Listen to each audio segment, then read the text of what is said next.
వచ్చినటువంటి సంఘస్థులారా,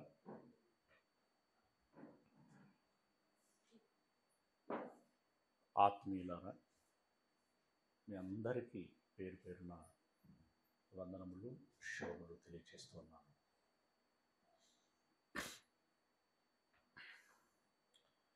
యేసు దేవుని కుమారుడేనా? యేసు దేవుని కుమారుడేనా? రికార్డింగ్ పెట్టారు కదా ఇక్కడ.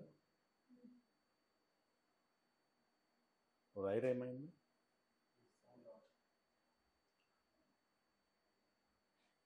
యేసు దేవుని కుమారుడేనా? ప్రియులారా, ఈ వర్తమాన కాలములో యేసు దేవుని కుమారుడని ఒక వర్గము,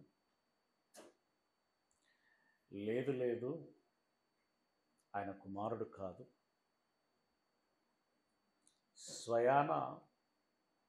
స్వయంభుడు, ఆయన దేవుడు,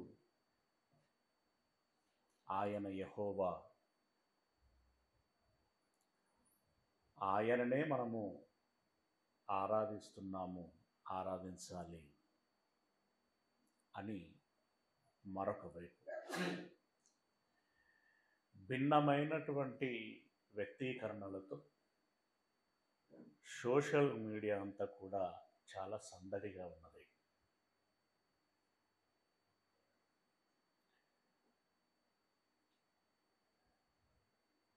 అంత సీరియస్గా లేనటువంటి సాధారణ క్రైస్తవులు, అలాగే వినోదము కోసమే ఎదురు చూస్తున్నటువంటి అన్య సమాజం,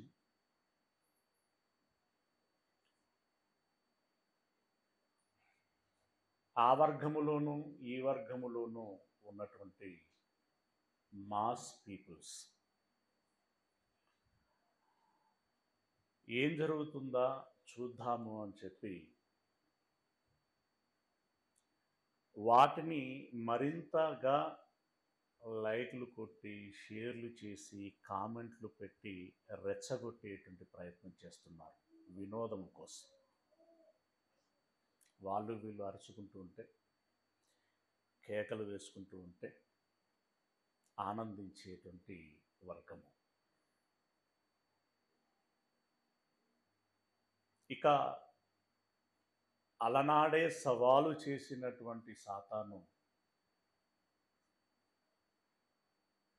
ఈనాడు నేను అనుకున్నట్లుగా నడిపించగలుగుతున్నాను, సాధిస్తున్నాను అని చెప్పి సంఖలు కొట్టుకుంటున్నది సాతాను. గర్జించు సింహం వలె ఎవరిని మృంగుదునా అని వెతుకుచూ ఉన్నటువంటి సాతానికి వెతకన అవసరము లేకుండానే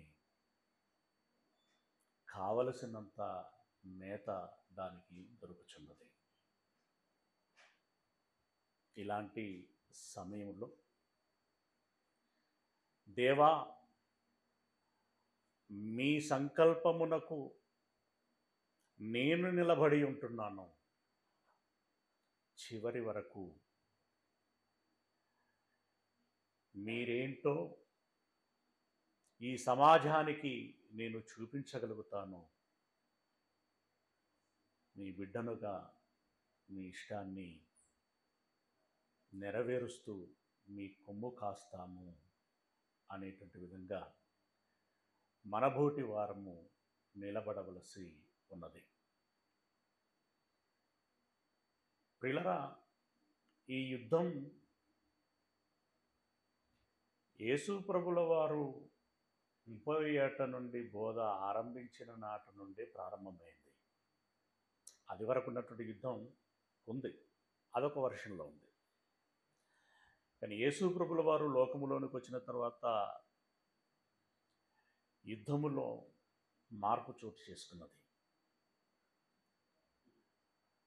ఆ క్రమంలో నీవు దేవునితో సమానుడిగా చేసుకుంటున్నావు అనేటువంటి ఒక స్వరం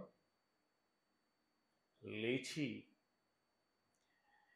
యేసును తప్పు పట్టేటువంటి పరిస్థితికి తీసుకొచ్చారు. ఇక యేసు ప్రభుల వారి తదనంతరం అరేనియన్ అనేటువంటి ఒక వ్యక్తి, అలెగ్జాండ్రియా దేశానికి సంబంధించినటువంటి వ్యక్తి, ఉన్నవాడు యెహోవా, ఆయన కుమారుడు యేసు ప్రభుల వారు బోధించినటువంటి బోధ అదే సత్యం, అదే నిత్యం, అదే మనం పాటించాలి అని చెప్పి తాను తనదైనటువంటి స్వరాన్ని సమాజానికి వినిపించటం ప్రారంభించాడు. కానీ అప్పటికే మరొక సమూహము, దానిలో నిసీన్ అనేటువంటి ఒక వ్యక్తి, లేదు యేసు దేవుని కుమారుడు అని చెప్పటం తప్పు, యేసు స్వయంభుడు, యేసు యెహోవా, యేసునే మనం ఆరాధించాలి అని తాను ఒక విధంగా చెప్పాలంటే రెబల్గా తన స్వరాన్ని ఎత్తాడు. దురదృష్టవశాత్తు ఏంటంటే ఆనాడు ఉన్నటువంటి కేథలిక్ బిషపులలో కానివ్వండి, ప్రొటెస్టెంట్లో ఉన్నటువంటి బిషపులు, పాస్టర్లు కానివ్వండి, ఈ నిసీన్ అనేటువంటి వ్యక్తి వాదానికే వారు జైకొట్టారు. కానీ అరేనియన్ అనేటువంటి వ్యక్తి కూడా చాలా గట్టి పట్టుతోటే ఫైట్ చేస్తూ వస్తున్నాడు. ఆ క్రమంలో క్రైస్తవ్యము 2 వర్గాలుగా విడిపోయేటువంటి ప్రమాదము ఏర్పడింది. ఇప్పుడున్నటువంటి పరిస్థితి సేమ్. అయితే అప్పుడు క్రైస్తవుడైనటువంటి రోమా సామ్రాజ్యపు మహారాజు అయినటువంటి కాన్స్టాంటినోపుల్ తాను క్రైస్తవుడయ్యాడు కదా, ఆయనకి అది ప్రెస్టీజ్ ఇష్యూగా మారుతుంది. కాబట్టి ఇది చాలా దూరము వెళ్ళక మునిపే దీని మీద ఒక కౌన్సిల్ ఏర్పాటు చేసి చర్చించి సత్యమేదో తీర్మానం చేసి ఒక నిర్ణయం తీసుకొని దానికి కట్టుబడి ముందుకు వెళ్ళేటువంటి విధంగా చేయాలి అని అనుకున్నాడు. అందులో భాగంగా టర్కీ దేశంలో ఉన్నటువంటి నజియా అనేటువంటి పట్టణంలో క్రీస్తు శకము 325వ సంవత్సరంలో ఈ సమావేశాన్ని ఏర్పాటు చేయడం జరిగింది. ఆ సమావేశము ఇంచుమించు 3 మాసములు జరిగింది. ఒకరోజు కాదు, 2 రోజులు కాదు. ఆ రీసెర్చ్కి 3 నెలల సమయం పట్టింది.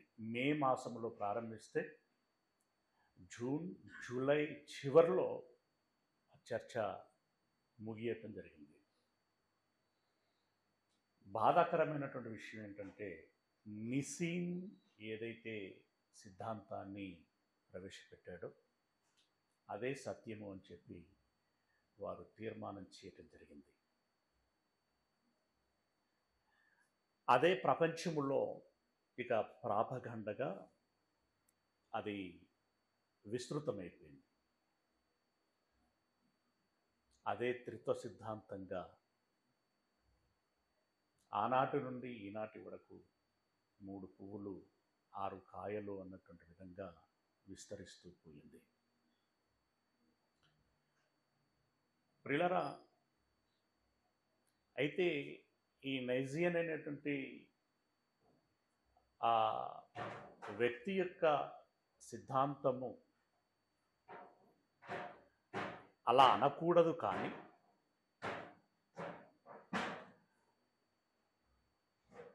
ఆ సత్యము ఏదైతే ఉందో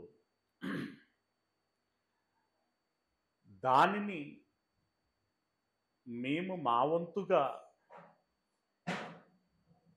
బలపరిచి సమాజానికి చేరవేసి స్థిరపరిచి కొనసాగించాలని అప్పటి నుండి ఇప్పటి వరకు ప్రతి తరములో ఎవరో ఒకరు దాని వైపు నిలబడి యేసు దేవుని కుమారుడు అనేటువంటి సిద్ధాంతాన్ని మోసుకుంటూ వస్తున్నారు. అలాంటి వారిలో లోకంలో ఎవరెవరో ఏదేదైనా పిలుచుకోవచ్చు. యెహోవా సాక్షులు అనొచ్చు, లేదంటే చర్చ్ ఆఫ్ క్రైస్ట్ అనొచ్చు.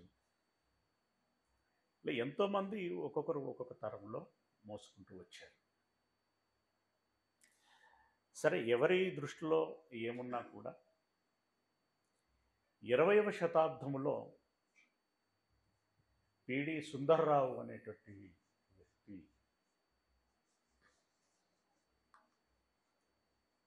ఆ భారాన్ని మీదేసుకున్నాడు ఆయన. సరే, మంచి చెడులు వ్యక్తిగత జీవితాలు ఎలా ఉన్నా కూడా ఒక భారమైనటువంటి పనిని బాధ్యతాయుతంగా బల్ల చరిచి మరి నిలబడ్డాడు, నిలబెట్టగలిగాడు. ఎస్, ఈ ఎరేనియస్ అనేటువంటి వ్యక్తి యొక్క వారసత్వంగా సుందర్రావు గారు ఆ సిద్ధాంతాన్ని ఒక ప్రభంజనములా, ఒక విప్లవాత్మకంగా తెలుగు రాష్ట్రాలలో మరలా జెండా పాతగలిగాడు. దురదృష్టవశాత్తు ఈ 21వ శతాబ్దంలో ఆ జెండకి మరల ప్రమాదము ఏర్పడుతున్నది. అలాంటి తరుణములో మనం ఉన్నాం. క్రైస్తవ సమాజమంతా కూడా ఒక సందిగ్ధములో ఉన్నది. మనబోటి వారికి కావలసింది ఏంటి అని అంటే స్పష్టత. ముందు ఏం కావాలి? స్పష్టత. ఎవరు దేవుడు, ఎవరు రక్షకుడు, ఎవరు తండ్రి, ఎవరు కుమారుడు. స్పష్టత ఉంటే మనము ఏ సిద్ధాంతములో వెళ్ళాలి, ఏ త్రోవలో వెళ్ళాలి అనేటువంటి విషయము తెలిసి నడవగలుగుతాం, మరికొందరికి చెప్పగలుగుతాం. ఇంకా ఆ మాటకు వస్తే ఆ సత్యాన్ని మనము సరి అయినటువంటి స్థితిలో రాబోయేటువంటి తరాలకి అందించగలిగేటువంటి వారసులముగా, వారధులముగా ఉంటాం. కనుక దాని యొక్క పూర్వపరాలు ఏంటి అనేటువంటి విషయాన్ని స్పష్టంగా తెలుసుకునేటువంటి ప్రయత్నం చేద్దాం. ఇప్పుడు ఇది ఒక సీరియస్గా చెప్పాల్సినటువంటి పరిస్థితి ఉన్నది. ప్రియులరా, ఇది పరిశీలనాత్మకంగా ఆలోచించాల్సినటువంటి విషయం కాబట్టి తొందరపడకూడదు. అలాగే మీరు సాధారణంగా వినకూడదు. ఓపిక ఉండాలి. పరిశీలనాత్మకమైనటువంటి మనస్సు ఉండాలి. రైట్? దేవుడు ఆయన ఉన్నవాడు, తనకు తానుగా స్పష్టం చేసుకున్నటువంటి విషయం. ఉన్నవాడైనటువంటి దేవుడు స్వతహాగా జ్ఞానవంతుడు, స్వతహాగా శక్తిమంతుడు, స్వతహాగా అధికారము కలిగినటువంటి వాడు, స్వతహాగా పరిపాలకుడు. ఇలా ప్రతి లక్షణము ఆయనలో స్వభావ సిద్ధంగా సహజంగా ఉన్నటువంటిది. ఇందులో ఒక విషయం, జ్ఞానము ఎప్పుడు పుట్టింది అనేటువంటి ఒక వర్షన్ ఉంది. జ్ఞానానికి పుట్టుక లేదు. ఎందుకంటే దేవుడు జ్ఞానము, శక్తి, ప్రజ్ఞ, అధికారము, పరిపాలన దక్షత, ఇలా ప్రతి విషయంలో సమర్థమైనటువంటి వాడుగా వీటన్నిటి మేళవింపుతో ఉండినటువంటి ఆత్మే దేవుడైన ఆత్మ. ఆయన ఒకసారి పుట్టి మళ్ళా ఆయనలో ఒకసారి జ్ఞానం పుట్టి అనేటువంటిది ఉండదు. ఆ దేవుడు అద్వితీయ దేవుడు అనేటువంటిది ఎంత వాస్తవమో, ఆ దేవుడు అద్వితీయ జ్ఞానదేవుడు అనేటువంటిది కూడా అంతే వాస్తవం. రోమీలో రాసినటువంటి పత్రిక 16వ అధ్యాయము, రోమీలో రాసినటువంటి పత్రిక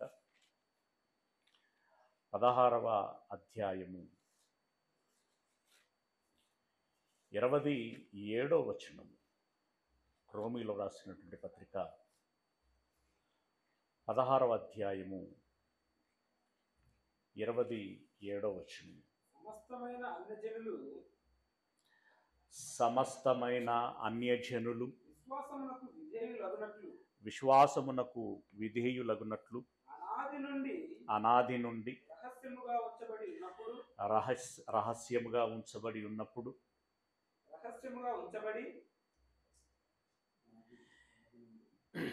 ఇప్పుడు ప్రత్యక్షపరచబడిన మర్మము నిత్య దేవుని ఆజ్ఞ ప్రకారము ప్రవక్తల లేఖనముల ద్వారా వారికి తెలుపబడి ఉన్నది. ఈ మర్మమును అనుసరించి ఉన్న నా సువార్త ప్రకారముగాను యేసుక్రీస్తును గూర్చిన ప్రకటన ప్రకారముగాను మిమ్మును సిద్ధపరచుటకు శక్తిమంతుడును అద్వితీయ జ్ఞానవంతుడునైన దేవునికి యేసుక్రీస్తు ద్వారా నిరంతరము మహిమ కలుగును గాక. ఇక్కడ ఏముందండి? అద్వితీయ జ్ఞానవంతుడునైన దేవుడు, అద్వితీయ జ్ఞానవంతుడునైన దేవుడు అంటే జ్ఞానము అనేటువంటిది ఆయనతోనే ప్రారంభమైంది అని దాని అర్థం. స్వతహాగా అతడు జ్ఞానవంతుడు అని దాని అర్థం. జ్ఞాన నిధి దేవుని సొంతం.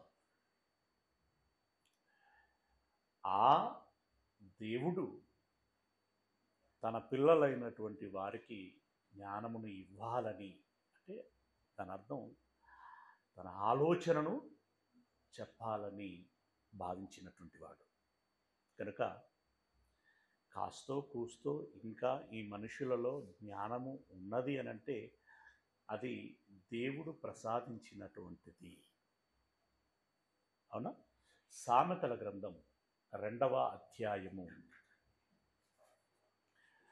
సామెతల గ్రంథం 2వ అధ్యాయము 6వ వచనము. యెహోవాయే జ్ఞానమిచ్చువాడు.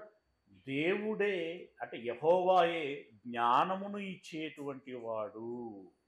ఇప్పుడు ఈరోజు నీకు అంత జ్ఞానం ఉన్నది, ఆయనకు అంత జ్ఞానం ఉన్నది, ఈయనకు ఇంత జ్ఞానం ఉన్నది అని మనం మాట్లాడుకుంటున్నామంటే అది దేవుడు ప్రసాదించినటువంటి జ్ఞానం.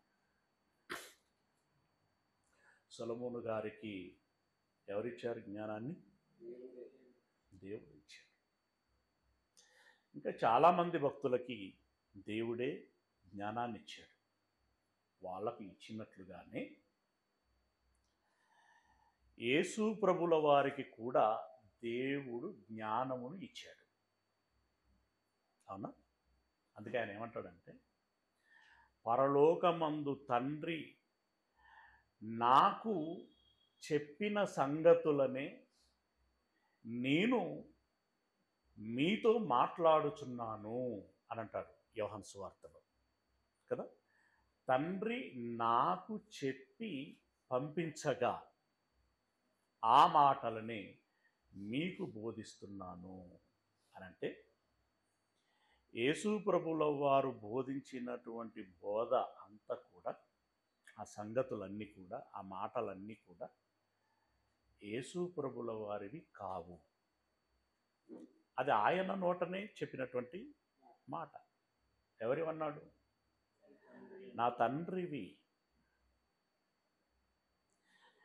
ఎంత మసిపూసి మారడికాయ చేస్తున్నారు అని అంటే, ఇక ఆ విషయంలో సిగ్గు ఎగ్గు ఏమీ లేకుండా ఇష్టం వచ్చినట్లుగా మాట్లాడుతున్నారు. సాతాను యొక్క కొమ్ము కాస్తున్నారు. తండ్రి నాకు బోధించగా ఆ సంగతులను నేను మీకు బోధిస్తున్నాను. స్వతహాగా నేనేమి చెప్పటం లేదు అని అంటాడు ఆయన. ఓకే, ఆ జ్ఞానమును పొందుకున్నాడు కనుక వినటములో, నేర్చుకోవటములో, అభ్యాసము చేయటములో, ప్రవర్తించటములో, బోధించటములో ఆయన అగ్రశ్రేణిలో ఉన్నాడు, అగ్రుడుగా ఉన్నాడు. మొదటి కుమారుడు, ది సేమ్ టైం ఆ జ్ఞానములో మొదటివాడు. అప్పటికీ ఇప్పటికీ బహుశా ఇంకెప్పటికైనా దేవుని తత్వం యొక్క మూర్తి వత్తమునై ఉన్నాడు. దైవత్వాన్ని పరిపూర్ణముగా తన జీవితం ద్వారా పండించినటువంటి వాడు. పండించటం అంటే నేను నా అర్థం మళ్ళీ ఈయనేదో దాన్ని డెవలప్ చేయడం కాదు. పండించటం అంటే దాని అర్థం ఆ ఉన్నది ఉన్నట్లుగా ప్రజెంట్ చేసినటువంటి వాడు. ఓకే, ప్రస్ఫుటము చేసినటువంటి వాడు.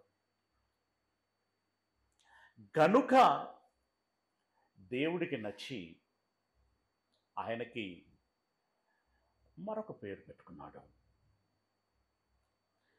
ఇప్పుడు మనల్ని కూడా ఎవరైనా ఒక దాంట్లో పాండిత్యం ఉందనుకోండి, ఒక నైపుణ్యం ఉందనుకోండి, ఆ బ్రాండ్ వాళ్ళకి తగిలిస్తూ ఉంటాం.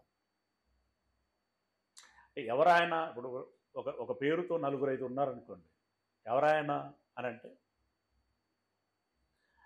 ఫలాని క్రీడాకారుడు అని చెప్తా ఉంటాం. ఇప్పుడు సచిన్లు చాలామంది ఉన్నారు దేశంలో. సచిన్లు, క్రికెటర్ సచిన్ అంటే అందరికీ ఫలానా అని అర్థం.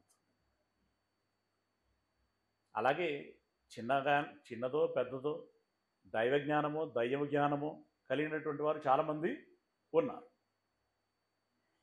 యేసు అనేటువంటి వ్యక్తులు కూడా సమకాలిక కాలంలో ఉన్నారు. అలాంటి తరుణంలో యేసు అన్నప్పుడు కొన్ని సందర్భాలలో నజరేయుడైన యేసు, కొన్ని సందర్భాలలో రక్షకుడైనటువంటి యేసు, కొన్ని సందర్భాలలో ఇది జ్ఞానము గల యేసు. అందుకే కొరింథీయులకు వ్రాసినటువంటి మొదటి పత్రిక 1వ అధ్యాయము 24వ వచనము. కొరింథీయులకు రాసినటువంటి మొదటి పత్రిక 1వ అధ్యాయము 24వ వచనము. ఆయన యూదులకు ఆటంకముగాను అన్యజనులకు వెర్రితనముగాను ఉన్నాడు. కానీ యూదులకేమి గ్రీసు దేశస్థులకేమి, వీళ్ళు వాళ్ళని కాదు, ఎవరెవరైతే ఎంతమంది అయితే పిలువబడ్డారో వారందరికీ క్రీస్తు క్రీస్తు దేవుని శక్తియును బ్రాండ్ మీరు గుర్తుంచుకోవాల్సినటువంటి విషయం. పిలువబడినటువంటి వాళ్ళందరికీ క్రీస్తు దేవుని శక్తియును దేవుని జ్ఞానమునై ఉన్నాడు. దేవుని జ్ఞానమునై ఉన్నాడు. స్వయాన దేవుని జ్ఞానం. ఎందుకంటే అసలు నీకు ఏం అర్థం కావాలన్నా, అసలు దేవుడంటే ఎవరు, ఏంటి, ఎలా ఉంటాడు, ఎట్లా అనేటువంటి పలు విధములైనటువంటి సంగతులు మనకు అర్థం కావాలి అనంటే, అలా అర్థం అవులాగున్న దర్పమును ముందు పెట్టినట్లుగా ఆయన దేవుణ్ణి చూపించగలిగాడు. దేవుణ్ణి సంపూర్ణముగా లోకానికి చూపించగలిగినటువంటి వ్యక్తి ఎవరైనా ఉన్నారు అనంటే అతడు యేసు ప్రభుల వారు మాత్రమే. ఎస్, యేసు ప్రభుల వారు మాత్రమే. ఆ యేసు ప్రభుల వారు దేవుణ్ణి ప్రేమామయుడని చూపించటానికి ఆ ప్రేమ తన ద్వారా చూపించి, ఇదిగో ఇది దేవుడంటే ఇలా ఉంటాడు అని చెప్పాడు. యాక్చువల్గా ఒరిజినల్గా ప్రేమ స్వరూపి అని యోహాను గారు పత్రికలో రాస్తాడే. దేవుడు ప్రేమ స్వరూపి. ఆ స్వరూపము ఎలా ఉంటుంది అనంటే యేసయ్య శిలువలో చూపించినట్టుగా ఉంటుంది. అది యేసయ్య సహనము వహించినటువంటి దానిలో ఉంటుంది. చూడండి, అలా ఉంటుంది. అయ్యా, వీరు ఏం చేయుచున్నారో వీరు అరగరు గనక వీరిని క్షమించండి అని చెప్పినట్టుగా ఉంటుంది. అలా పలు విధాలుగా చూపించాడు ఆయన ప్రేమని. అలాగే చనిపోయి 4 రోజులైనా కుళ్ళిపోయినటువంటి శవమును మరలా సజీవంగా లేపినటువంటి ఆ శక్తి, ఇది దేవుడి శక్తి అని అతడు చూపించగలిగాడు. ఎందుకు ఆలస్యంగా వెళుతున్నామయ్యా మనము శిష్యులంటే, దేవుని మహిమ 10గురికి కనబడాలి. ఎంత ఆలస్యంగా వెళితే అంత ప్రభావవంతంగా ఉంటుంది. అలా చూపించినటువంటి వాడు ఆయన. గాలి, సముద్రమా ఆగు, ఆగిపోయింది. ఎవరైనా గాలి సముద్రము ఈయన మాట వింటున్నది. యాక్చువల్గా ఆ మాట ఆయన చెవిన కనుక పడి ఉంటే ఆయన ఏమనుకుని ఉంటాడంటే, నేనెవరని కాదు, నేను ఇలా ఇది ఎలా చేయగలుగుతున్నానంటే పలానా ఆయన అనేటువంటిది ఆయన మనస్సు, ఆయన మనసులో అనుకొని ఉండేటువంటి విషయం. అఫ్కోర్స్ మరలా సందర్భం వచ్చిన ప్రతిసారి ఆ తండ్రిని కనపరచటానికి ఆయన ప్రయత్నం చేశాడు. అలాగే దేవునికి జ్ఞానమంటూ ఉన్నది అనంటే ఎంత జ్ఞానం ఉండొచ్చబ్బా అని అన్నప్పుడు శాంపుల్గా ఇదిగో ఇంత జ్ఞానము ఉంటుంది అని ఆ జ్ఞానాన్ని చూపించినటువంటి వాడు, బోధలలో కనపరిచినటువంటి వాడు యేసు ప్రభుల వారు. కానీ విని ఎరగనటువంటి మహాజ్ఞానమును బోధించాడు. అప్పుడు కరడుగట్టినటువంటి సైనికులు సహితం ఆయన బోధించినట్టుగా ఇప్పటి వరకు మేము ఎక్కడా వినలేదు అని అన్నారు. వినలేదు అన్నారు. ఆ బోధకి ఆశ్చర్యపోయారు, తన్మయత్వము పొందారు. ఇంతటి మహాజ్ఞానము ఈయనకి ఎక్కడి నుండి వచ్చింది?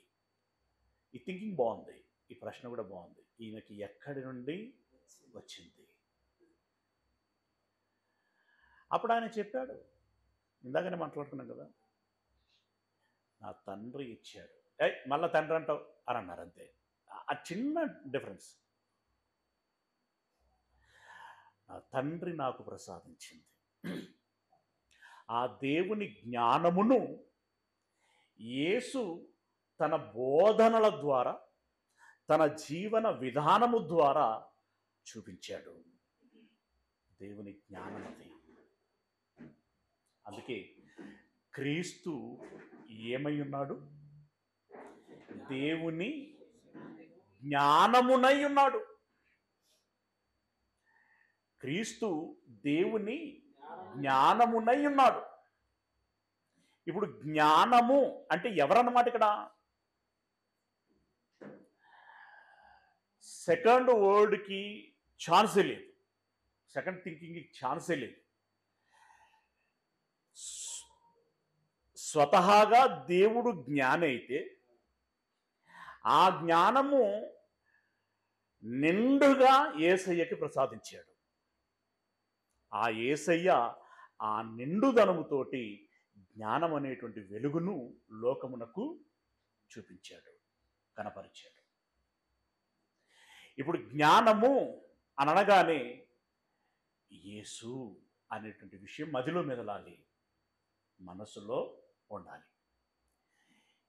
ఇప్పుడు ఆ జ్ఞానము ఘోషించుచున్నది అని సొలొమోను, జ్ఞాని అయినటువంటి సొలొమోను జ్ఞాని అయినటువంటి క్రీస్తును గురించినటువంటి సంగతులని రాశాడు.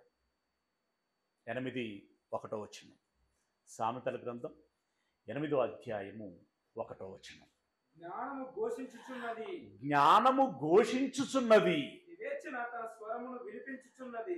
వివేచన తన స్వరమును వినిపించుచున్నది. జ్ఞానము ఘోషించుచున్నది. జ్ఞానం అనగా ఇదిగో లేఖనములను బట్టి మనకు తెలుస్తున్నటువంటి విషయము,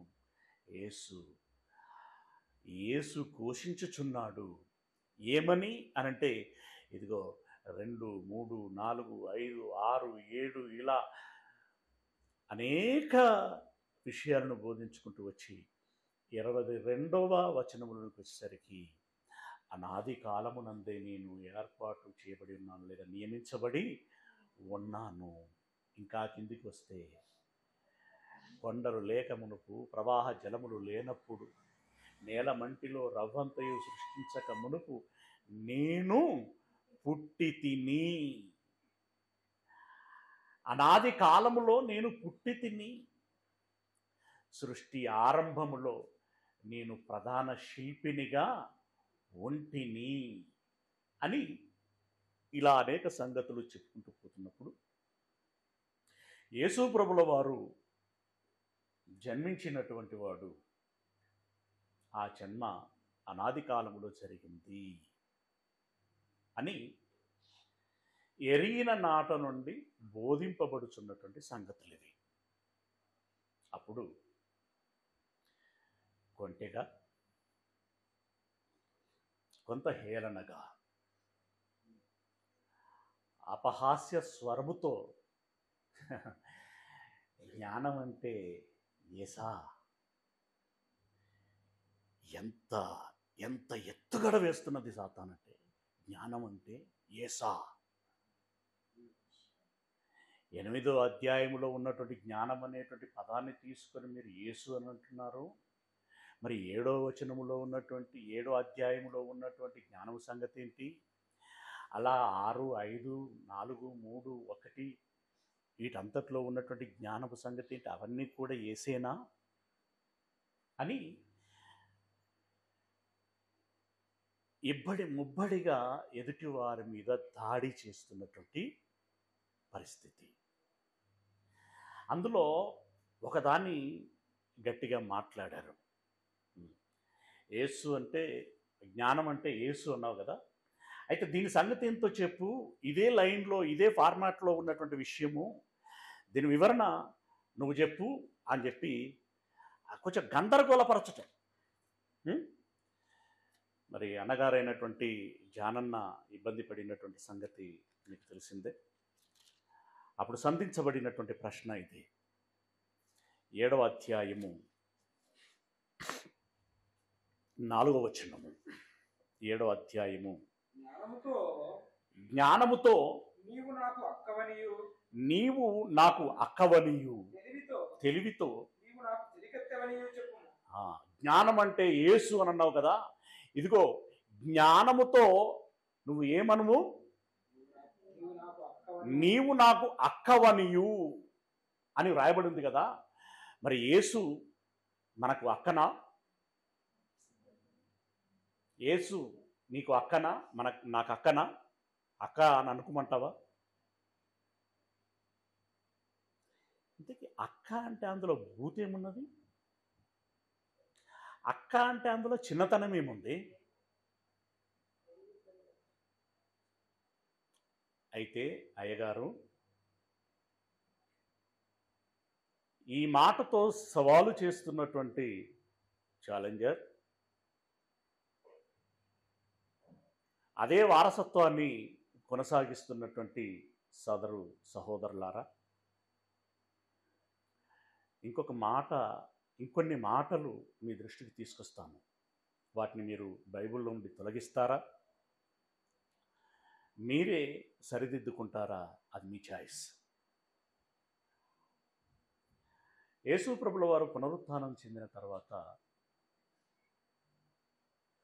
మగ్దలేని మరియతో తాను మాట్లాడినటువంటి మాట యోహాను సువార్త 20వ అధ్యాయం 17వ వచనం. యోహాను సువార్త 20వ అధ్యాయం 17వ వచనం. యేసు మరియతో ఎక్కిపోలేదు కనుక నన్ను ముట్టుకొనవద్దు, అయితే నా సహోదరుల యొద్దకు వెళ్ళి. యేసుకు సహోదరులు ఉన్నారా? ఎవరు వారు? అపోస్తలులు కదా. వాళ్ళ యొద్దకు వెళ్ళి చెప్పనట్టున్నాడు. స్వయంభుడైనటువంటి యేసు ప్రభుల వారికి సహోదరులు ఉన్నారా? ఏం మాట్లాడుతున్నారు?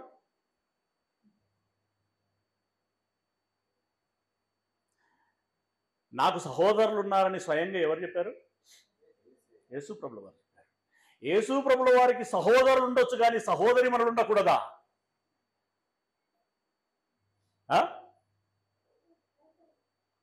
సహోదరులు ఉండొచ్చు కానీ సహోదరి మనలు ఉండకూడదా? ఇదేం పక్షపాతం? దీన్నే పురుష పక్షపాతం అంటారు.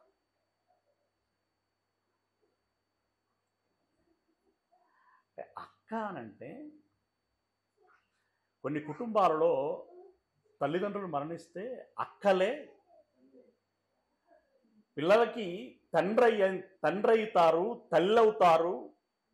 అన్నీ స్వయాన భుజాన వేసుకొని ఆ తమ్ముళ్ళు చెల్లెళ్ళ యొక్క సంరక్షణ బాధ్యతలను తీసుకొని కుటుంబాన్ని నడిపిస్తూ ఉంటారు. అలాంటి వారిలో అంటారు, అది ఎంతవరకు నిజం అనేది నాకు తెలియదు, మమతా బెనర్జీ ఒకరు అని అంటారు. మనకు తెలిసి మన మోసెస్ పాల్ వాళ్ళ యొక్క తల్లి అదే పాత్ర పోషించింది అని మరి మన వాళ్ళు చెప్పటం మనకు తెలుసు. యేసు ప్రభుల వారు ఇప్పుడు ఇక్కడ అక్క అనంటే వచ్చిన నష్టం ఏమైనా ఉందా అంటే, ఒక అక్కలా తన అక్కున పెట్టుకున్నది, ఒక అక్కలా తన ప్రేమను పంచింది, ఆదరించింది. నువ్వు అలా ఎందుకు అర్థం చేసుకోలేవు? అక్క అంటే ఏదో అసలు కాని మాట అన్నట్టుగా దాన్ని చులకన చేసి అపహాస్యంగా ఎందుకు మాట్లాడతావు? యేసుకు సహోదరులు ఉన్నారు అనేటువంటిది నిజమైతే యేసుకు సహోదరిమణులు కూడా ఉంటారు. లేదా మన బోటి వారికి యేసు అన్న అయినప్పుడు అన్నలాంటి పాత్ర పోషించినప్పుడు అక్కలాంటి పాత్ర పోషించాడు అని చెప్పటంలో అభ్యంతరమేమీ లేదు. నిరభ్యంతరంగా ఒక అక్కలా లాలించాడు, ఒక అక్కలా ప్రేమించాడు, ఒక అక్కల ముద్దుల స్వరముతో జ్ఞాన రాగాన్ని అందించాడు. గనక అక్కడేం పెద్ద తప్పేం లేదయ్యా. అంతగా వ్యంగ్యం చేయటానికి, అంతగా అపహాస్యం చేయటానికి, అది అక్షరాల సత్యం, అది కరెక్టే. నువ్వు తప్పుడుగా చదువుకుంటున్నావు, తప్పుడు మనసుతో చదువుతున్నావు, తప్పుడుగా ఆలోచన చేసుకుంటున్నావు, తప్పుడుగా మాట్లాడుతున్నావు. జాగ్రత్త. యేసు అక్క కూడా. అక్క అని రాయబడినందుకు ఇంతగా నువ్వు అదైపోతున్నావే. ఇంకొక మాట చూపిస్తాను, నువ్వేమంటావు దాన్ని కూడా చెప్పాలి. అందుకే బైబిల్లో నుండి తీసేస్తావా నువ్వే. ఇక్కడ దేవుడు అంటే ఎవరండి? మన కన్న తండ్రి కదా. ఈ కన్న తండ్రి అనే పదం కూడా వాళ్ళకి డైజెస్ట్ కావట్లా. పోనీ దేవుడు కదా, వాళ్ళ కోసం దేవుడు కదా, ఉన్నవాడు కదా. మనం ఆయన భక్తులము కదా, విశ్వాసులము కదా. ఆయన మాట వినేటువంటి పిల్లలు అనబడుచున్న, ఆయన వాళ్ళ భాషలో చెప్తున్నాను, ఆయన మాటలు విని నడుచుకోవలసినటువంటి పిల్లలు అనబడుచున్నటువంటి వారం కదా. ఇప్పుడు ఆయన దగ్గర మన రిలేషన్ ఏంటి? సరే, పిల్లలు అంటే ఒప్పుకోవట్లేదు. ఎంత టూ మచ్ అయిపోయిందంటే మనం దేవుని పిల్లలము, అదే కదా సాతాను కోరుకున్నది. నీ పిల్లలను నీకు కాకుండా చేస్తాను, ఇట్స్ మై ఛాలెంజ్. అదే ఈరోజు మనకు సోషల్ మీడియాలో వినబడుతున్నటువంటి ఛాలెంజ్. చివరికి తను అనుకున్నది కొంత సాధిస్తూ ఉన్నది. మనం దేవుని పిల్లలము కాదు. ఒకనాడు ముస్లిం వాళ్ళు అనేవాళ్ళు దేవుని పిల్లలు అనేటువంటిది తప్పు, మనం సృష్టించబడినటువంటి వాళ్ళమే తప్ప దేవునికి పిల్లలు ఎవరు లేరు, యేసు దేవుని కుమారుడు అనకూడదని వాళ్ళు స్టార్ట్ చేశారు.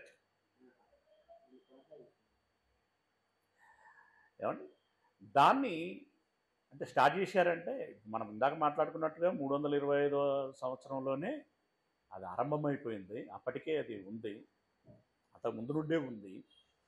కానీ మధ్యలో ఈ మహమ్మదీయులు వచ్చిన తర్వాత వాళ్ళు దాన్ని బలంగా మాట్లాడారు.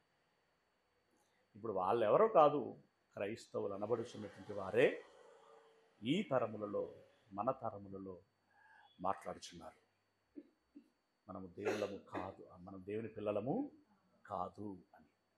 సరే, అందుకే నేను కాసేపు వాళ్ళ భాషలు, దేవుని పిల్లలం కాకపోయినా భక్తులం కదా, విశ్వాసులం కదా, భక్తులము విశ్వాసులం. దేవునికి భక్తులకి ఎలాంటి అనుబంధం ఉంటుంది?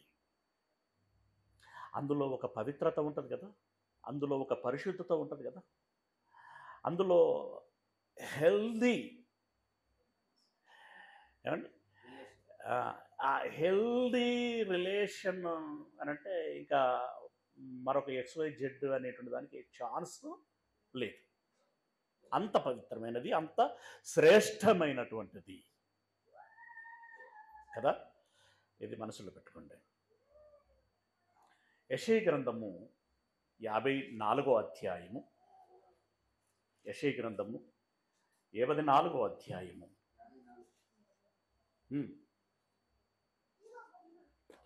54వ అధ్యాయము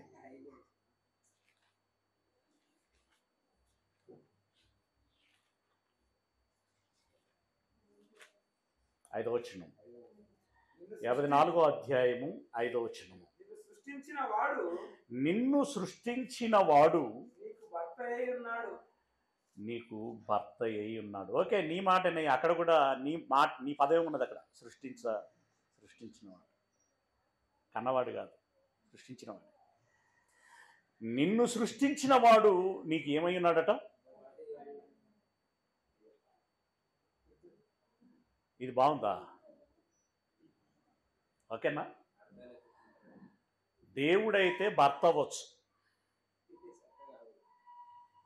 యేసుక్రీస్తు అయితే అక్క కావద్దు. అసలు ఇక్కడ ఈ పదాలను ఎందుకు వాడాడు? అది ఒక అలంకార రూపకంగా భావ సారూప్యతను చూపించటానికి. ఆ రిలేషన్ ఎలాంటిది అని అంటే చెప్పటానికి. ఇప్పుడు సంఘమును గురించి యేసుప్రభుల వారిని గురించి వరుడు వధువు అని చెప్పడం జరిగింది. అంటే ఇప్పుడు సంఘం వధువు అనగానే ఇక మరి అలంకారం చేసుకొని నాకు పెళ్ళి ఎప్పుడు చేదురండి అని చెప్పి ఇప్పుడు కళ్యాణ మండపం బుక్ చేసుకొని మంగళసూత్రమో లేకుంటే ఉంగరాలో తయారు చేసుకొని పెట్టుకోబోతున్నారనా?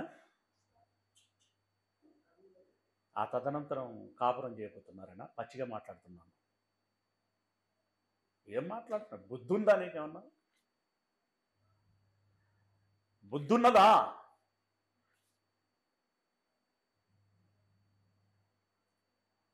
సంఘం అనేటువంటి వధువుకి యేసు వరుడట. ఏం చెప్పదలుచుకున్నాడు దానితో? ఒక భార్యాభర్తల మధ్యలో ఒక అవగాహన, ఒక అనుబంధము, ఆ గుట్టుగా ఆ కాపురాన్ని కొనసాగించుకోవటం, ఆ కాపురము ఆరోగ్యదాయకంగా కొనసాగాలి అని అంటే కొన్నింటిని సహించటము, భరించటము, ఒకరిని ఒకరు క్షమించుకోవటము, ఒకరితో ఒకరు సమాధాన పడటము అనే ఒక భావాన్ని వ్యక్తం చేయటం దాని అర్థం. నువ్వు అలా తీసుకునకుండా ఈ అక్షరాలు పదాలను చూపెట్టి యేసు నాకు ఇప్పుడు అక్కనా చెప్పు, అక్కనా చెప్పు ఏమంటావు అనగానే పాపం ఎదురుగా ఉన్న వాళ్ళు ఒక్కసారి డైలమాలో పడిపోయి ఇక ఆగమాగం అయిపోతున్నారు. అక్కడ నుండి ట్రాక్ తప్పిపోయిందంటే ఒకసారి కొంచెం నర్వస్లోకి వెళ్ళిపోయారంటే ఇక అది స్టెప్ డౌన్ అవుతానే ఉంటుంది. అలాగే జరిగింది.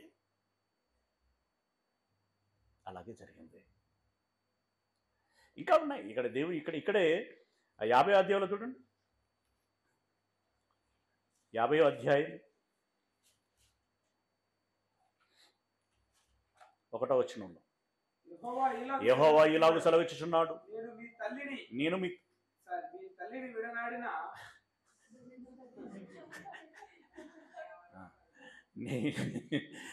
ఆవేశం నేను నేను మీ తల్లిని విడనాడిన పరిత్యాగ పత్రిక ఎక్కడ ఉన్నది? దేవుడు విడాకులు కూడా ఇచ్చిండట, పెళ్లి చేసుకున్నాడట. ఇప్పుడు మీ భర్తను అని అన్నాడు. ఇప్పుడు ఏమన్నాడంటే మీ తల్లిని పెళ్లి చేసుకున్నా నేను అన్నాడు. అంటే ఇప్పుడు మనం ఇవ్వలేం, మన అమ్మ ఇవ్వను. ఇప్పుడు చెప్పు, నేను అడుగుతున్నా, నాకు సమాధానం కావాలి. నువ్వు అక్షరాలను పదాలను పట్టుకొని ఇట్లే అని ఫిక్స్ అవుతే నా అమ్మను నాకు చూపెట్టాలి. ఇప్పుడు ఇప్పుడు నాకు అమ్మను చూపెట్టి అమ్మను అయ్యా అనేటువంటి దేవునితో కాపురం చేయిస్తావా? ఇంగితం ఉందా? ఏమైనా జ్ఞానం ఉందా? ఉద్దండులం ఉన్నట్టుగా ఎగిసెగిసి పడుతున్నారు. కనీస అవగాహన చేసుకునేటువంటి ప్రయత్నం చేయటం లేదు. నా పరిత్యాగ పత్రిక ఏది అని అడుగుతున్నాడు. మరి వీళ్ళ దగ్గర ఎక్కడైనా ఉండాలి కదా విడాకుల పత్రం. పెద్ద మనుషులు, మరి ఏ పెద్ద మనిషి దగ్గర అన్న మీకేమైనా తెలుసా? రమణారెడ్డి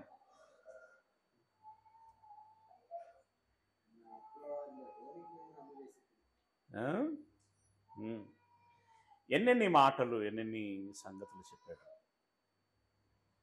ఎవరు నా తల్లి, ఎవరు నా సహోదరుడు?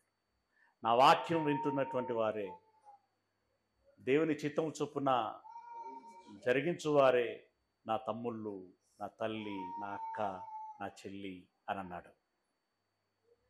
ఇట్లా ఎన్ని సంగతులు ఉన్నాయంటే చాలా ఉన్నాయి. దేవుడి రేంజ్ ఏంటంటే, దేవుడి రేంజ్ అంటే అర్థమైంది కదా, స్థాయి ఏంటి? దేవుడి స్థాయి ఏంటి చెప్పండి?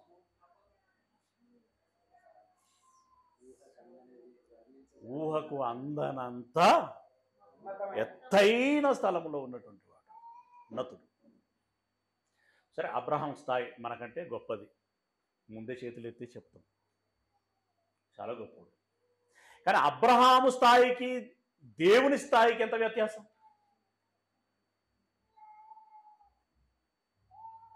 చాలా కదా. ఇప్పుడు ఆ అబ్రహామును ఉద్దేశించి దేవుడు ఏమన్నాడు? నా స్నేహితుడు అన్నాడు. రెఫరెన్స్ తెలుసు కదండి, రాసి పెట్టుకోండి, తర్వాత మీకు అక్కడ 41వ అధ్యాయం 8వ వచనం యెషయా గ్రంథం.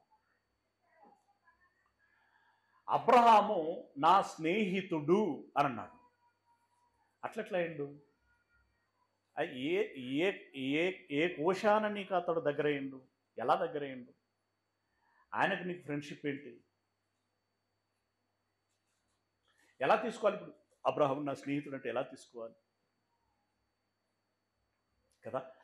ఇవన్నీ దృష్టిలో పెట్టుకున్నప్పుడు ఇప్పుడు ఏమవుతుంది? వీళ్ళు జ్ఞానము ఘోషించుచున్నది జ్ఞానమనగా యేసు అన్నప్పుడు, ఇక్కడ ఇది జ్ఞానము యేసు కాదు, యేసు ఎట్లయితాడు? ఈ ఫార్మాట్లో చెప్పబడినటువంటి సంగతులన్నీ చూడు. 7వ అధ్యాయం 4వ వచనంలో ఏముంది? అక్క అని ఉంది. మరి ఇప్పుడు యేసు జ్ఞానము అనంటే, మరి ఇక్కడ జ్ఞానమును అక్క అని చెప్పబడ్డది. మరి అక్కనా ఏసా చెప్పు అని చెప్పేసి అంటూ ఉంటున్నటువంటి మాట ఏదైతుందో అదంతా కొట్టుడు పోతున్నది.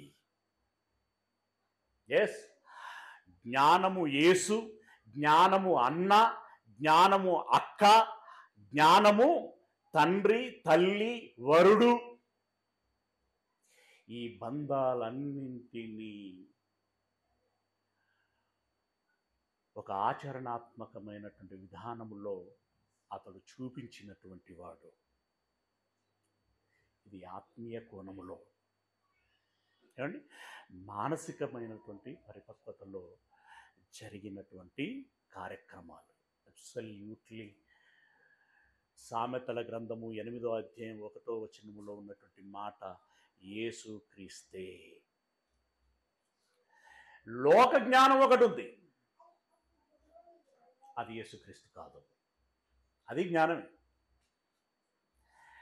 పరలోకములో నుండి వచ్చిన జ్ఞానం, భూమి మీద ఉత్పత్తి అయినటువంటి జ్ఞానం, దానికి దీనికి పడదు. యాకోబు గారు స్పష్టతనిచ్చారు దానికి. పరలోకములో నుండి వచ్చిన జ్ఞానము ఏదైతే ఉందో ఆ జ్ఞానమే యేసుక్రీస్తు. ఆ జ్ఞానమే యేసుక్రీస్తు. ఆ యేసుక్రీస్తుగా ఆయన అనాది కాలములో జన్మించినవాడు. ఆయనే ఈ ప్రకృతి పుట్టక మునుపు పుట్టినటువంటి వాడు. ఇంకొక చిన్న అంశాన్ని ఛేదించుకొని ఈరోజు ముగించుకుందాం. ఏంటి ఈ మాట అనంటే, ప్రకటన గ్రంథములో ఒక మాట ఉంటుంది. 19వ అధ్యాయము, ప్రకటన గ్రంథం 19వ అధ్యాయము 13వ వచనము.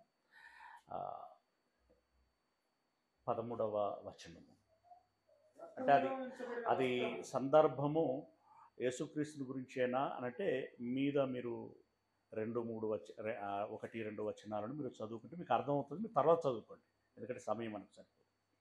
అది యేసు ప్రభుల వారి సందర్భము. కాకపోతే మీరు మళ్ళీ నాకు తర్వాత అడగచ్చు. ఓకే, 3వ వచనంలో ఏమంటున్నాడు? 13వ వచనంలో ఏమంటున్నాడు? రక్తములో ముంచబడినటువంటి వస్త్రము ఆయన ధరించుకొని ఉండెను, మరియు దేవుని వాక్యము అను నామము ఆయనకు పెట్టబడి ఉన్నది. అంటే యేసయ్యకి మరో పేరు పెట్టబడి ఉన్నది. ఏంటది? వాక్యము. ఎవరి వాక్యం మరి? అపవాది వాక్యం కూడా ఉన్నది. అదే మరి దేవుని వాక్యము. దేవుని వాక్యం అంటే దాని అర్థం ఏంటి? అసలు ఆ పేరు ఎట్లొచ్చింది ఆయనకి? అట్లా ఎందుకు పెట్టాల్సి వచ్చింది? ఇప్పుడు గుణగణ సందర్భాలను బట్టి వాళ్ళకు పేర్లు పెట్టడం అనేటువంటిది జరిగింది. ఎందుకు పెట్టబడింది? దేవుడు తన నోట ఏదైనా మాట సెలవిచ్చాడంటే యేసు ప్రభుల వారు ఎలా ఉండేవారట? చిత్తం దేవా, ఆయన అవుననేవాడై ఉన్నాడు, ఆమె నన్ను వాడై ఉన్నాడు. అంటే మీరు చెప్పారయ్యా, అది చేస్తాను, అంతేకాదు. మీరు చెప్పారు, చేస్తాను. అంటే దేవుడి మాటకు ఆమెనను వాడై ఉన్నాడు. అంటే ఆ మాటను అక్షరాల 100% జరిగించి చూపించేటువంటి వాడు యేసయ్య. కాబట్టి ఆయన దేవుని వాక్కై ఉన్నాడు, వాక్యమై ఉన్నాడు అని అర్థం వచ్చేటువంటి విధంగా అతడికి ఆ నామకరణం చేయటం జరిగింది. జ్ఞానం అనగా ఎవరు? యేసుక్రీస్తుల వారు. ఇక మీకైనా సంశయం ఉందా? లేదు. ఇప్పుడు వాక్యం అనగా ఎవరు? యేసుక్రీస్తుల వారు. అవునా? యేసుక్రీస్తుల వారు. ఈ వాక్యము మొదటి శతాబ్దంలో ఏం చేసిందట అనంటే, అంటే వాక్యం అనగా యేసు కదా, రైట్? అది మనసులో పెట్టుకోవాలి. యోహాను సువార్త 1వ అధ్యాయము 14వ వచనం. 14వ వచనం. యోహాను సువార్త 1వ అధ్యాయము 14వ వచనం. ఆ వాక్యము అంటే ఇప్పుడు ఏ వాక్యం? యేసు. యేసు యేసు అంతేనా? ఆ యేసు శరీరధారి అయి కృపాసత్య సంపూర్ణుడుగా మన మధ్య నివసించెను. అంటే ఆ వాక్యం అనేటువంటి వ్యక్తి అది వరకే ఉన్నాడు. కానీ ఈ మొదటి శతాబ్దంలో శరీరమును ధరించుకున్నాడు. ధరించుకొని కృపాసత్య సంపూర్ణుడిగా మన మధ్యలో ఉన్నాడు. అనాది కాలంలో జన్మించినటువంటి ఆయన ఆయా సందర్భాలలో భూమి మీదకి వచ్చి పనులు చక్కబెట్టుకుని వెళ్ళాడు. కానీ 2025 సంవత్సరాల క్రితం శరీరాన్ని, అంతకుముందు శరీరం ధరించుకోలేదు, అప్పుడు మాత్రమే శరీరమును ధరించుకొని లోకములోనికి వచ్చాడు. బట్ అతడు ఎవరు? దేవుని కుమారుడు. తర్వాత మెస్సియా, ఇమ్మానుయేలు, యేసు ప్రభువు, వాక్యము, సత్యము, రక్షకుడు, ప్రేమామయుడు, దయామయుడు, కరుణామయుడు, కృపామయుడు, సో మెనీ నేమ్స్. ఎందుకంటే ఆయన అంత సంపన్నుడు, మరి అంత గుణ సంపన్నుడు కనుక అన్ని నామాలు అతనికి వచ్చాయి. ఇప్పుడు మనం ఏ నామంలో ఉన్నటువంటి, అంటే యేసుక్రీస్తుకి ఏ నామము ఉన్నటువంటి సందర్భాన్ని ఆలోచిస్తున్నాం?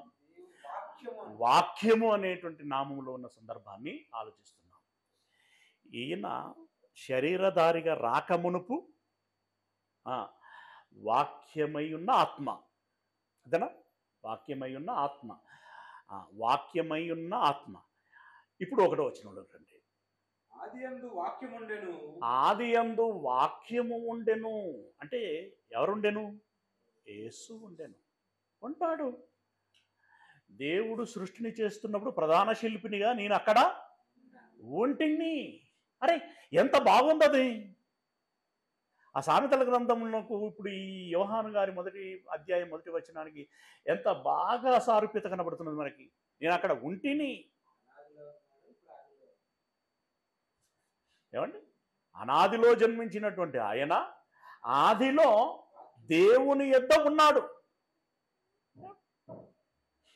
పర్ఫెక్ట్గా ఉంది. ఆ తర్వాత ఆది యందు వాక్యం ఉండెను. ఎక్కడ ఉండేను అనే క్వశ్చన్ ఉంటే మళ్ళీ నువ్వు పరలోకమా, భూలోకమా, పాతాళలోకమా, ఈ కన్ఫ్యూజన్ అవసరం లేదు.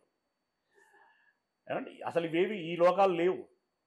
భూలోకం, పాతాళలోకం లేదు. ఈ క్రియేషన్ ఆ సమయంలో ఆయన అప్పుడు ఆదిలో యేసు ఉండెను. ఆ యేసు ఎవరి యొద్ద ఉండెనయ్యానంటే దేవుని యొద్ద ఉండెను. No confusion.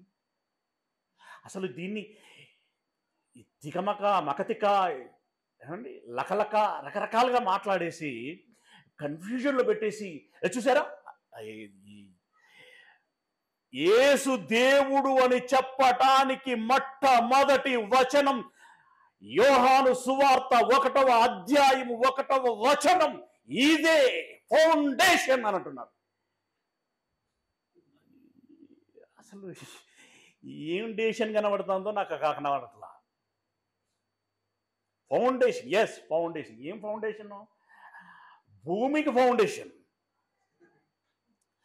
ప్రకృతికి ఫౌండేషన్, లోకానికి ఫౌండేషన్.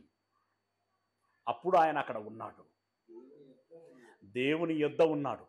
అప్పుడు యేసు ఉండే, ఆ యేసు దేవుని యొద్ద ఉండే, కన్ఫ్యూజ్ కాదు, ఆ యేసు అంటే ఆయన ఆలోచించి మళ్ళీ చదవాలంటే కొంచెం ఆలోచించి రావడానికి టైం పడుతుందని. యాక్చువల్గా మీరు అర్థం చేసుకోవాల్సింది ఏంటంటే డీపర్ థింకర్ ఆయన.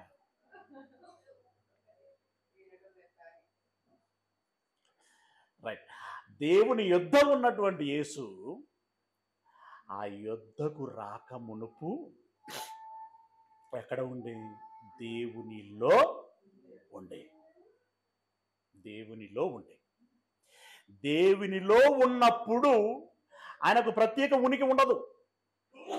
దేవునిలో ఉన్నప్పుడు ప్రత్యేక ఉనికి ఉండదు. ఏ ఉనికి ఉంటుంది? యెహోవా అనేటువంటి ఉనికే ఉంటుంది. గనుక యెహోవా లేదా దేవుడై ఉండెను అని అంటున్నాడు. వాక్యం ఉండెను ఉన్నదా? 2000 సంవత్సరాల క్రితం శరీరాన్ని ధరించుకొని వచ్చి ఉండెను. ఓకేనా? రైట్. శరీరాన్ని ధరించుకొని రాకమునుపు దేవుని యొద్ద ఉండెను. దేవుని యొద్ద ఉన్నటువంటి ఆయన ఇంకొంచెం వెనక్కి వెళితే దేవునిలో ఉండెను, దేవునిలో దేవునిగా ఉండెను. అదే చెప్పింది ఆ మాట. ఇదిగో చూసి వాక్యం దేవుడై ఉండెను అని ఉన్నది కదా. అరే ఉంటుంది, మరి అట్లే ఉండాలి. దేవునిలో నుండి వచ్చినప్పుడు దేవుడై ఉంటాడు. అలా ఉండకపోతే అది ఆ లైన్ జ్ఞానం కానే కాదు అది. గనుక యేసు దేవుడు, యెహోవా అనేటువంటి దేవుడు. ఎప్పుడు? యెహోవాలో నుండి రానప్పుడు. అలాగని ప్రత్యేక ఉనికేమీ లేదు. మనమందరం ఇప్పుడు మనం ఇదివరకు పాటలు చెప్పుకున్నాం కదా. నేను నా తండ్రిలో ఉన్నప్పుడు తండ్రిలో ఉన్నాను, బట్ రమేష్ అనేటువంటి పేరు లేదా ప్రత్యేక ఉనికి ఏమీ లేదు. వెంకటయ్యగా ఉన్నాను, అంతే కదా. అలాగే యేసు ప్రభుల వారు లోకములోని ఆయన అనాది కాలంలో జన్మించక మునుపు దేవునిలో ఉన్నాడు, దేవునిగా ఉన్నాడు. రైట్. ఇప్పుడు 2 వచనాలను ఛేదించాం మనం. ఏంటది? ఒకటి అపోస్తలుల కార్యము సామెతల గ్రంథం 8వ అధ్యాయము 1వ వచనము, అలాగే యోహాను సువార్త 1వ అధ్యాయం 1వ వచనము. 2 వచనాలను ఛేదించాం. అందులో ఒకటి జ్ఞానము, రెండవది వాక్యం. నీటిగా ఆ సందర్భము ఏమి తెలియచేస్తున్నదో, ఎవరిని సూచిస్తున్నదో, ఎలా సూచిస్తున్నదో ప్రస్ఫుటముగా తెలియజేయగలిగాను అని నేను అనుకుంటున్నాను. ఇందులో మీకు ఏమైనా అభ్యంతరాలు ఉన్నా, ఆక్షేపణలు ఉన్నా, ప్రశ్నలు ఉన్నా మీరు అడగొచ్చు. ఓకే, ఆ ఛాయిస్ మీకు ఇస్తున్నాను. ఈ యూట్యూబ్లో ఎవరైనా వింటే మీకు కూడా ఛాయిస్ ఉంది. అందులో ఫోన్ నెంబర్ ఉంటుంది, మీరు ఫోన్ చేయొచ్చు. ఓకేనా? God bless you.